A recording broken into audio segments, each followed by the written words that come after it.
দুটা লোক কাটি দিলে চফা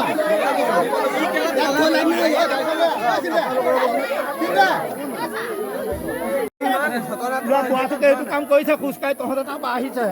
তই চাচোন কি অৱস্থা কৰিলে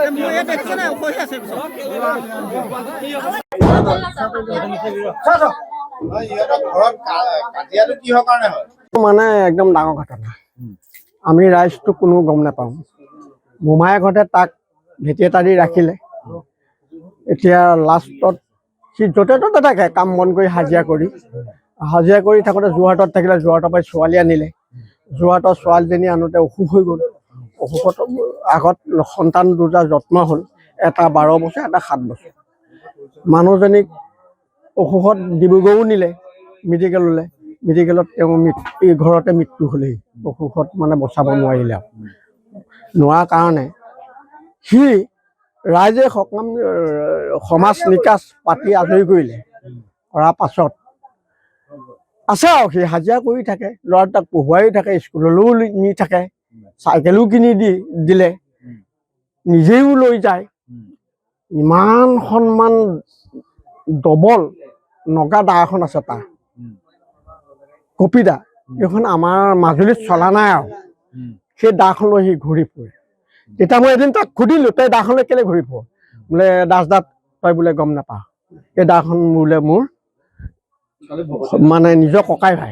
মোক তেনেকৈ ক'লে বোলে এই দাখন বোলে মোৰ নিজৰ ককাই ভাই মই বোলো হ'লেও তই এখন দা আমাৰ মাজুলীত নচলে এই দাখন তই নগা দা ইয়াত লৈ নুফুৰিবি বোলে তই এইবোৰ বুজি নাপাৱ মোক তেনেকৈ ক'লে মই বোলো হ'ব তেতিয়া তোৰ ইচ্ছা কথা সেইবোৰ গুচি গ'ল আজি কেইদিনমানৰ পৰা সি উল্টা পুল্টাকৈ মানুহটো ঘূৰি আছে মোক জানো তাক সুধিলোঁ তই কিয় এনেকৈ ফুৰিছ দাস বোলে মোৰ মানে অকণমান মনটো বোলে উগুল টুগুল লাগিছে মই নিজেই বুজাব পৰা নাই কিয় তই ল'ৰা ছোৱালীক স্কুল নিছ নিজে পঢ়ুৱাইছ নিজে স্কুলত থৈ আহিছ তই নিজে হাজিৰালৈ গৈছ তই কিয় এইবোৰ কৰি ফুৰিছ হ'ব মই গৈ আছোঁ সেইখিনি গুচি গ'ল সেইখিনি আমি একো নাজানো যোৱাৰ পাছত